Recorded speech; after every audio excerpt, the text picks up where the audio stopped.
Hey, I'm Jordy, host of the Data to Deals podcast, helping brokers get more from their listings and closing more deals.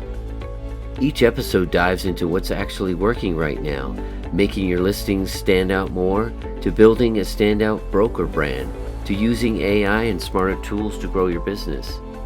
If you're a broker looking to elevate your game, you're in the right place. Welcome to the Data to Deals podcast.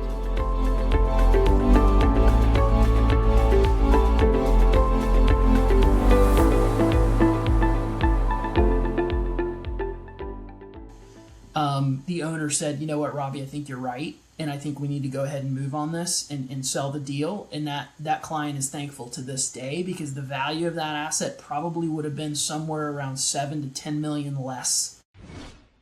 Hi, this is Jordy, host of the Data to Deals podcast. I'm here with Robbie McEwan. How are you today, Robbie? Doing great. How are you? I'm doing great. Yeah, so I quickly introduced your name, but why don't you just tell me a bit about yourself, where you work, what kind of deals you do?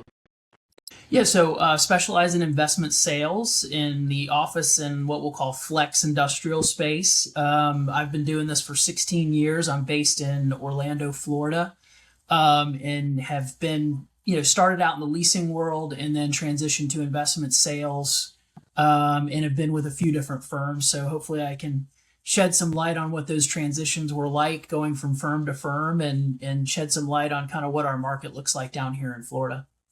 Okay. Yeah, why don't you go into the market in Florida? Like generally, like how has that market differentiated from other markets that you've worked in? Yeah, I think this market specifically, what we'll call the Sun Belt of the United States. It's the Southeast and then includes Texas, and so I think it's changed a lot from the time that COVID happened. And so we had a large in-migration when COVID did happen, and then you've got the tax implications of being tax-free states. And so I think a lot of investors started looking towards our markets. There's always been an influx of population growth, which has been beneficial. But I think what happened after COVID, it really exacerbated that trend and really brought a lot of people to Florida, Texas, I'd say Atlanta, Nashville, Charlotte, a lot of those cities. And so a lot of investors started looking at investments within our markets for tax benefits and just because of the population growth post-COVID. Okay, that makes sense. So would you say that COVID was actually good for your business? It sounds like it was. It sounds like you were saying that. It's a double-edged sword, really. I mean, I'm in the office space, so obviously that got affected pretty harshly on values and tenants and leasing buildings. And during COVID, no one was going to the office. And then post-COVID, there was this shift to work from home, which was a trend that was already happening. But I think that in our market specifically, we benefited versus some of the other markets because a lot of the other markets, were losing people, didn't have the in-migration, didn't have the people going to the office. So again, sort of a double-edged sword where office really shut down post-COVID. It came back and is now really resurging in our markets and getting healthy again. But compared to the rest of the market, we definitely benefited. Okay, that's great. Yeah, because I talked to some, guys, particularly in capital markets office, that's been tough for them, Yeah. Interesting. 2020 was rough. Honestly, 21 and 22 ramped back up on the disposition side. Again, all I'm doing is investment sales, capital markets. And then what really happened, which was interesting, 23 and 24, the interest rate run up really affected our business in a big way, almost as much as COVID, really, because after COVID was over, we saw an increase in volume and transactions and really groups going in on investments in the office world. Once that interest rate run up started to happen, it really devalued a lot of property. And just because it was so expensive to get debt, it really hurt deals. There were a lot of deals that were happening that would have transacted if that hadn't, that we hadn't seen that historical run up in rates, that just died because it was, again, too expensive to get debt. And from an investment sales perspective, certainly we have some all cash transactions. But when you're dealing in 30, 50, 70, $100+ million deals, there's really, 90% of the time there's some sort of financing to level. Financing, yeah, that makes sense. I want to sort of touch on how you feel like the markets are today. Where do you see like opportunity right now? Yeah, I think it's really interesting because this year in particular, I would say close to half or 55% of our deals were bank or distressed owned. And then the other half were sort of premier trophy deals that are very attractive in the market right now. And it's a trend that's been going on for a while, but again, it was exaggerated by everything that's happening in the office world, and that is people want quality. And so if you've got quality, newer office that's amenitized, that's well located, that's where the tenants want to be, and quite frankly, they're willing to pay for it. So rental rates are going up within those properties. And then you've got sort of your older properties, or even not necessarily older, but if it's in a distressed situation where a large tenant moved out, maybe it's under par as far as the loan value, and so the banks are getting involved. And so we've had a number of those. I think there's opportunity in both. It just depends what kind of investor you are. If you're a value add investor, I think some of these distressed assets can be a home run if it's the right deal in the right market. But again, it's very segmented. There are submarkets that are really struggling. Just within so I cover Tampa, Orlando, Jacksonville, greater markets. We call it Central and North Florida.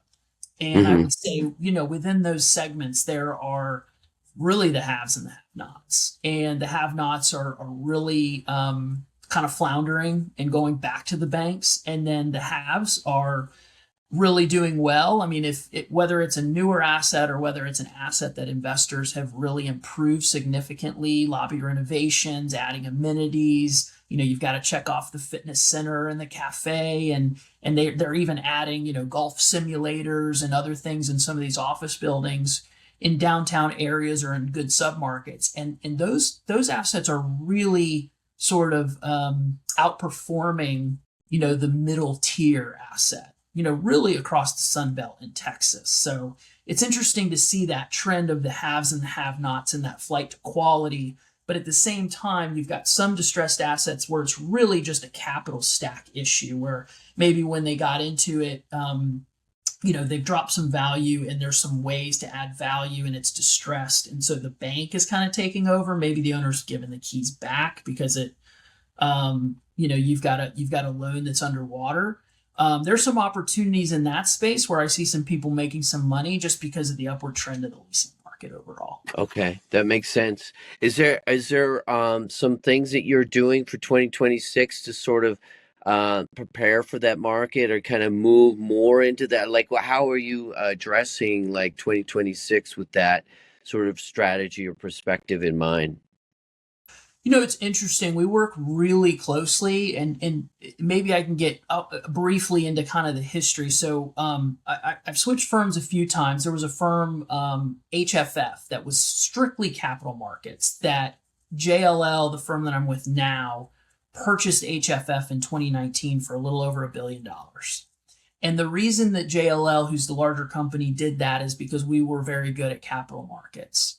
And so one thing that we did as part of that merger is that we work very closely with our leasing agents who are active in the market. They know the market at a very granular level. We have a note sale team. All they do is talk to the banks and lenders around the country, because a lender has properties all over the country. They don't want to talk to me, then my colleague in Atlanta, then my colleague in Texas. They want one contact that handles note sales. And then when they have an asset in a particular geographical area, they want the expert on that asset. So they want a key point of contact within our firm who just handles note sales and only talks to the banks. And then they want, once they actually have an asset that they're going to move on, they have the expert in the area, which is me if you're in Central and North Florida. And so that connection works well for clients. And so we're doing a lot of business with our loan sales team.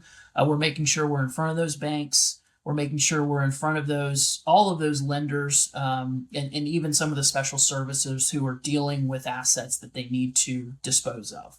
And so that's a big concentration for our business. The other thing is just classic relationship commercial real estate, which is we really target and maintain strong relationships with the owners in our area. And we're not a huge market. We're not New York. We're not San Francisco. We're not one of those larger gateway markets. And so that's just, dinners, going to where our clients are. There are a lot of clients in Miami. There are a lot of clients in New York. There are a lot of clients in other parts of the country. So a lot of travel, business dinners, just making sure we're in front of them. And then, there's one thing in our business, deals beget deals. So when we have live deals, which we're fortunate to have dominant market share in our respective markets, when we have deals, we're constantly talking to those owners because they're also the buyers who are investing in our deals. So I think it's really a lot of blocking and tackling. I use that term just because I have a sports background, but I think it's a lot of it you really have to focus on what I would say the most important part of the business, and those relationships are really the most important part of the business.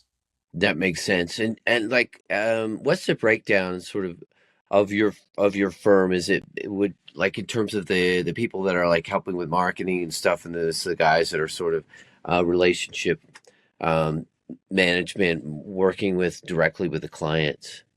Yeah, so we have an interesting model where we have a team of analysts that works specifically on my team. So they're doing a lot of I would say the underwriting, which is what I used to have to do.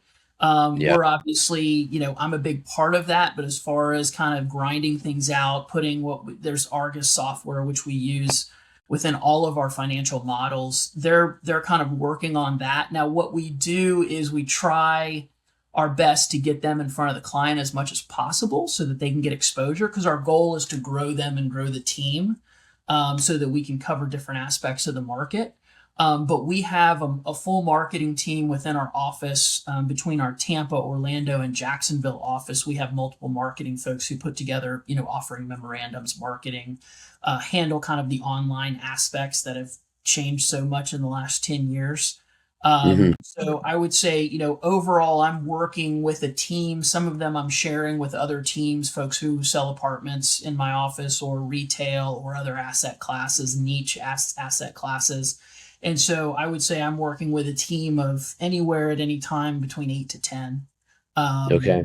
And so that really puts everything together. And then we're trying to get our analysts who are going to eventually move into the brokerage business in front of clients as much as possible. And as they get to be a senior analyst, there's a transition where they'll move into brokerage. That's the goal for them. But it's really important, I would say, to anyone getting in the industry, that you learn the industry the right way first before you just dive in, and have a mentor who does it the right way.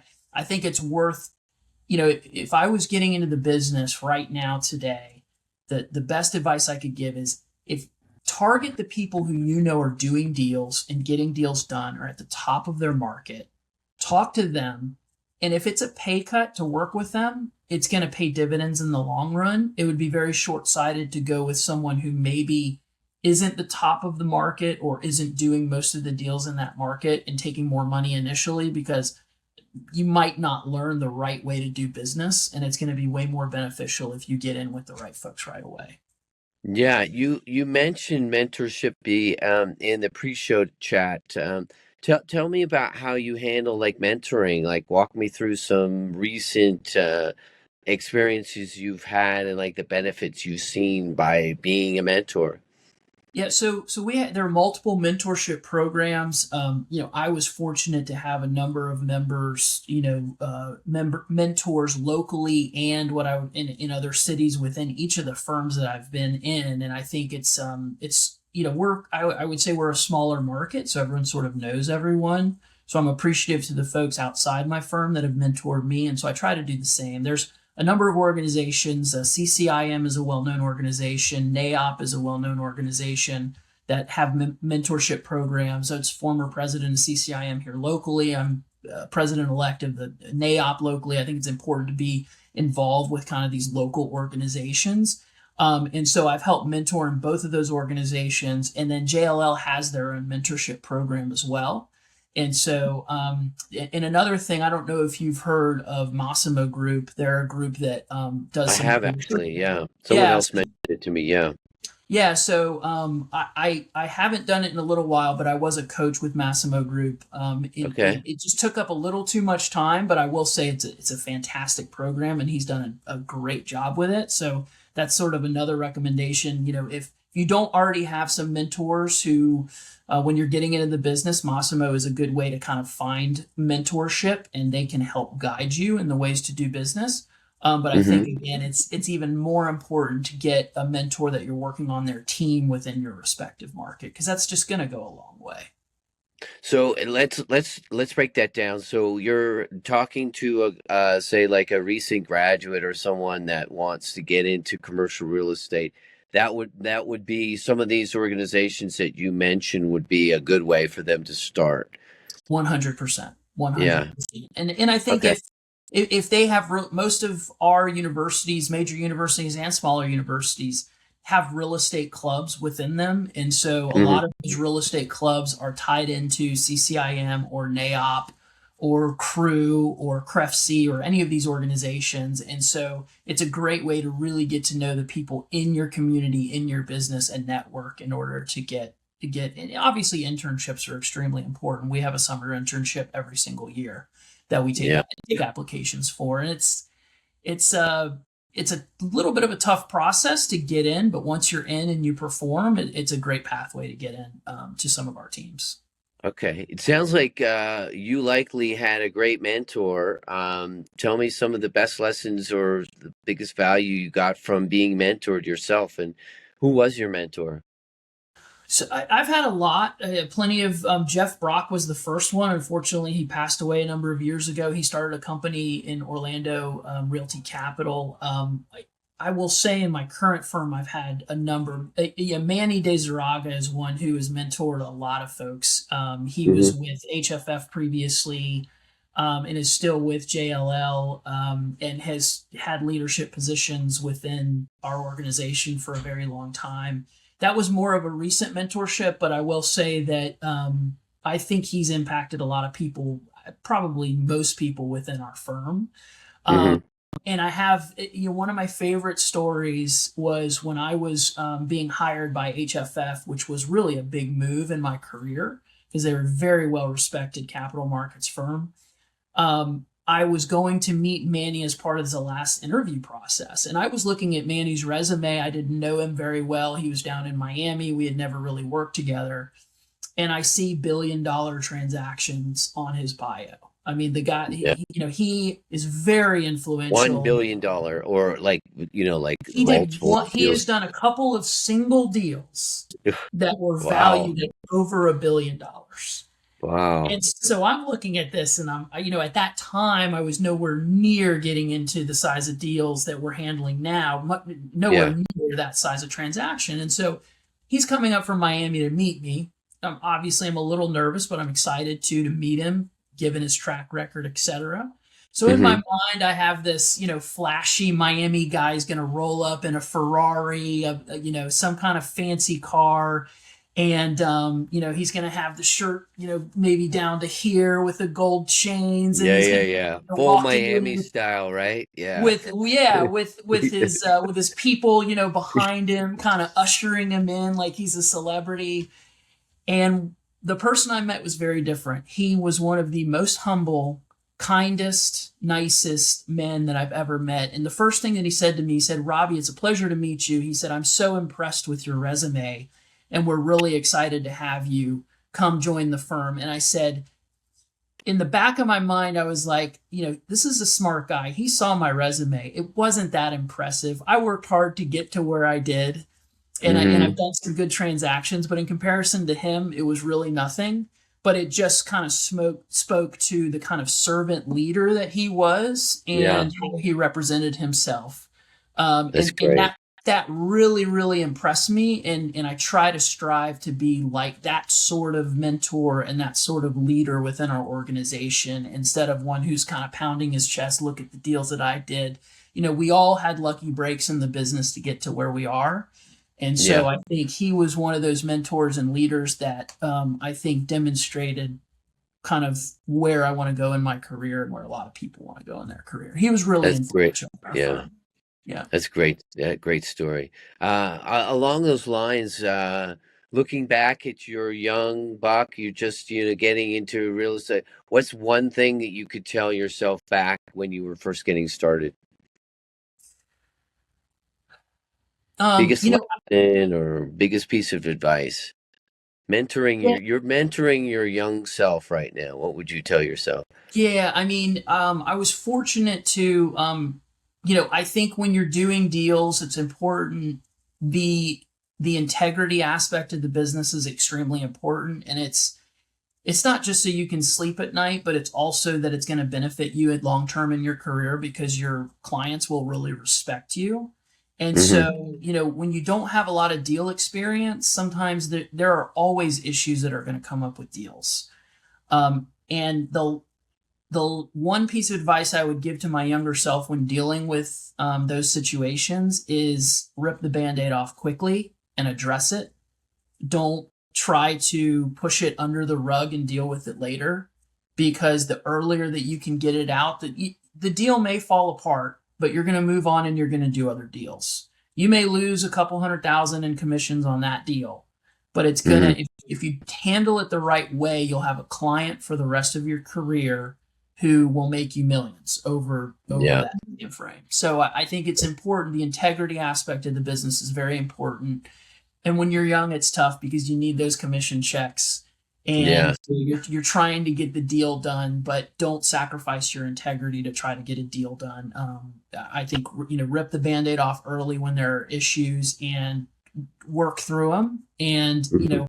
make sure that you have a good mentor who can help you in working through some of those situations. But Right. always be honest with the client, always be honest with the buyer, in those situations, because it will benefit you in the long run. I mean, that's one of the big things that we do from an investment sales perspective. We want everything out on the table before we pick our buyer on an investment. We want them to see everything, because if one buyer sees a limited amount of information about the asset and another doesn't, their purchase prices are different, and what you're trying to do is get the max proceeds for your client based on where that buyer is going to be. So I think it's really important to be, it's very, very transparent with transactions. I like that. So own it. Be Own it. early and own it. Just step up and own it. Yeah, that's good advice. I like that. We're getting to the end of the show. But one question I love to ask our deal makers: what is the deal you're most proud of over your career? Oh gosh. Moving into some larger transactions, I'm proud of them all. We had a transaction. It's always the tough ones that I think are the most rewarding. And we had one that was sort of a bit of a unique situation, back in 2022, where it was a converted retail center to office. They had a nursing school and a large global organization that took up the rest of this property. Wasn't a huge property, a couple 100,000 square feet. And we got really creative in how we marketed that deal, because it was a former retail center and now kind of converted into office. Hmm. And as we were dealing with the transaction, we were looking at what was happening with the run up in interest rates. And we had, we see pricing, I'll call it a retrade, pretty often in our industry. And there were some issues with the parking lot that was kind of a minor deal in the larger, grander scheme of the transaction. And we were assessing the market, and we were looking at this run up in interest rates and all these deals that were falling apart based on those interest rates. And I remember it was really how we handled the client in going back to that: own it, know where the market is, be the expert in the market, and help your client and be an advisor as if you were in their shoes. That's kind of the one of the things that I take away. And another piece of advice I would give to anyone is be an advisor first. Don't be just a transaction guy, because if Yeah. I've told many clients, this is not the time to sell right now. It's just Yeah. not Yeah. the right time. You're not in the right position. And so this was the other way around, where I said, you need to sell, and you need to sell now, because the value of this asset based on where the market is, we were under contract. We were about to, go hard. on the deposit. And what I was seeing in deals were that deals were not only falling apart, but if they were falling apart, the value of these deals was significantly going down to a degree that the rates were going up. So it was an inverse effect. And we had a really good price on the table, and it was in the grand scheme of things, kind of a minor retrade. And as we walked through that, the owner said, you know what, Robbie, I think you're right. And I think we need to go ahead and move on this and sell the deal. And that client is thankful to this day, because the value of that asset probably would have been somewhere around 7 to 10 million less if we had let that. Yeah. Wow. That's real. Yeah. It is. And so I think it's important to know the market, know where you're going, because again, there are times when you say, look, this retrade isn't justified. We've got another client behind them that we think can step in and take on this asset. And sometimes you're looking at the market saying, look, we're going in the wrong direction. This is actually a really good price in comparison to what we're seeing in the market. You need to move. And I think you'll be thankful that you did over time. That's great. Great advice. Well, thank you so much for your time today, Robbie. Yeah, it was my pleasure. It was great chatting with you. Likewise. All right. Take care.